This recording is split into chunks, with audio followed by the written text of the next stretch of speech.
name is Don Elwell. I'm County Commissioner for District 2, and April is Child Abuse Prevention Month. During April, we're going to read some stories for children, and I picked this one. So it's called 10 Beautiful Things by Molly Beth Griffin. So we're going to read this story for a bunch of children and maybe some adults as well. So here we go. I've got friends here with me, so we will go ahead and just carve right into this. It is a story of Lily and her grandmother making a trip towards Lily's new house. So Lily ran her finger across the Iowa map. An X marked Graham's house on an empty patch of land. That's Lily's new home. Graham's car tires hummed against the pavement. Lily felt the vibration in her hollow chest. Let's try to find 10 beautiful things. Lily turned her eyes to the window. There's nothing beautiful here, she said. She struggled to fold the map so it nestled into itself just right. Graham said, "You'd be surprised."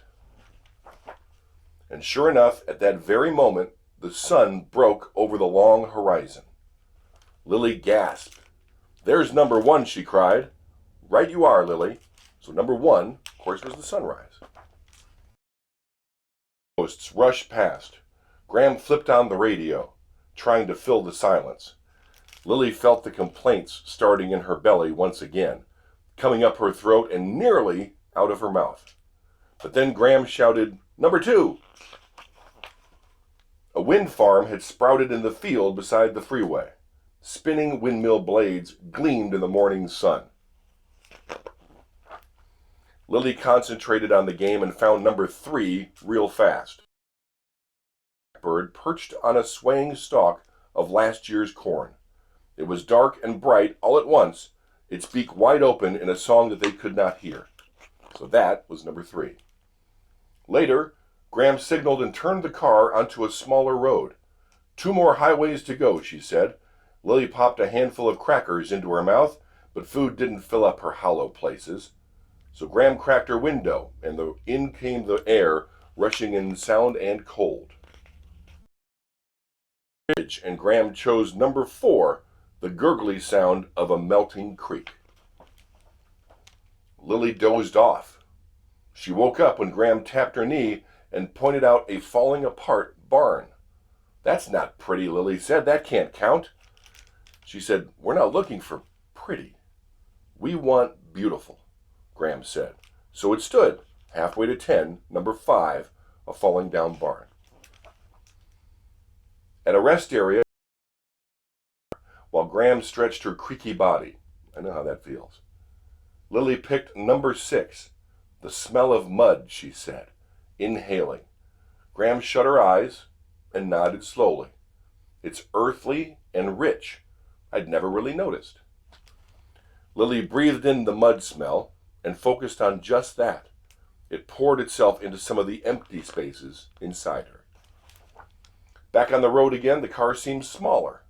The humming in Lily had stopped, but her leg a little bit, and her stomach was getting queasy. "We're on a roll now," Graham said, and she was right about that. 7 and 8 were really easy. A cloud shaped like a swan, and a little brown calf that trotted beside the fence. 8 down, 2 to go. Miles and miles later, they turned onto their last road, and the clouds began to draw close. Sky grew dark. The earth rumbled. Suddenly the air expanded. Cloud banks traded lightning back and forth, showing off. "Number 9, Lily whispered. There was no room for other words.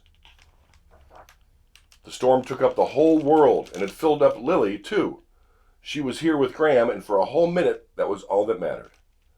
On they drove, almost there. Not far now. When they'd been almost there for a long time, Graham braked, eased the car, and parked in front of the farmhouse. "Here we be," she said, through the drum of the rain. "We're home." "But we only made it to 9, Lily said, slumping in her seat.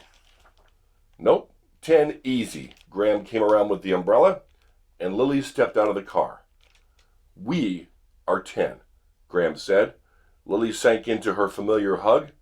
None of this was easy. Maybe it would never be easy. But she belonged with Graham now. She belonged here. This place wasn't empty, and neither was she. And that is the end of our book. 10 Beautiful Things, Molly Beth Griffin. Once again, April is Child Abuse Prevention Month. Please be aware. Please be on the lookout. Please help some of the smallest and most vulnerable in our county. My name is Don Elwell. Hope you have a great day.